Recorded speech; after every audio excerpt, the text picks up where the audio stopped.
Hey gut feelers, today we're going to talk about an edgy one. If you trust in research and studies, I'm telling you, you are in big trouble. And this video is here for explaining why I make such a bold statement. Let's start this off with a story from one of my Instagram followers. Commented on one of the posts, I think it was a New Year's post, where I'm holding a papaya with a lot of papaya seeds, and she like, oh, I would love to eat papaya, but I'm pregnant, can I eat them? Or are they toxic? And I'm like, of course you can eat papaya seeds.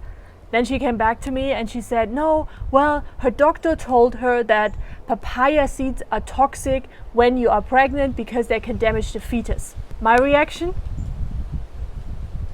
That one. Now guys, I've studied medicine for 4 years. I know how research works, and I'm still reading studies and doing my own research to become better and to really keep up with the standards. But if that's what you're trusting the most, if you're looking out there and like looking who has proven this and who has proven this, you're gonna be in trouble, because there are two things that you always want to ask when you see any study, and especially any study you find on Google which shows up in the first 10 results, especially those. Often the opposite is true.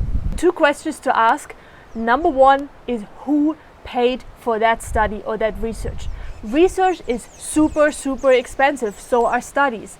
And look out there how many celery juice studies or how many banana studies you find out there. Not many, but you find a lot of studies that prove that healing foods are actually dangerous because, for example, the pregnant woman.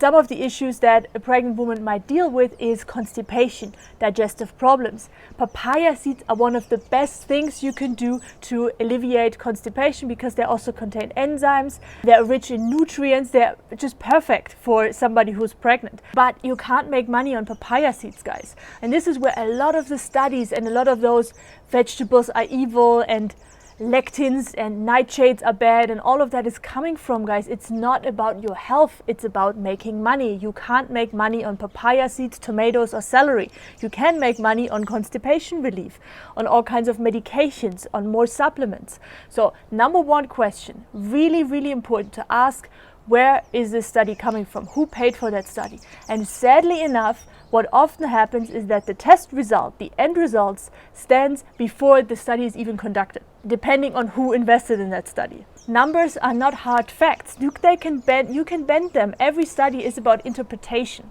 So number one, ask who founded that study, and you're likely going to be super shocked. Number two, and this is like even more important, is what they tested. If they tested papaya seeds, ask if they used a normal amount that a person could even eat per day, and if they used the real papaya seeds or the tomato or the banana, whatever the attack is going against, did they use that? Now in that study from my follower on Instagram, I gave her those questions and she came back to me and found out that, first of all, this study was conducted on rats. No comment. And number one is they didn't use papaya seeds, they used papaya seed extract. Now papaya seed extract can be anything. Whenever you isolate something from a healing plant, like just one component, and you take this component and just take a lot of it, of course that can be toxic. But it's not how nature is built. None of those healing foods have just one ingredient. This is like a whole package of ingredients, phytofactors, and they all belong together. So when you just isolate one thing and then you say it's toxic, that doesn't count, guys. That doesn't count. Probably this pregnant woman would have to eat 1,000 papayas with all the content of the papaya seeds, and then they would not even have this negative effect, because you can just do a papaya mono diet when you're pregnant with the seeds and you're gonna be fine. So now, closing this video, am I gonna say that don't look at research, don't look at any studies, just ignore everything that has to do with academic medicine? Well, that's up to you. But in this video, I wanted to really bring it clearly to you to stop believing in studies which you do not have the background information. And often those studies are not for your best interest. They're about to create fear of fruits, fear of vegetables, those foods that pharmacy is afraid of because they can actually help you heal, and then they don't make money. So whenever you see any study, I want you to use your brain, and most of all use your gut feelings. Tune into, could this even be true? Does this resonate in your body? Because you can feel when you hear a truth that's really true to you, you can feel a resonance in your body. This is about gut feelings. Hope this was helpful for you. Let me know if you resonate with this or if you have a completely different approach. Let me know in the comments below.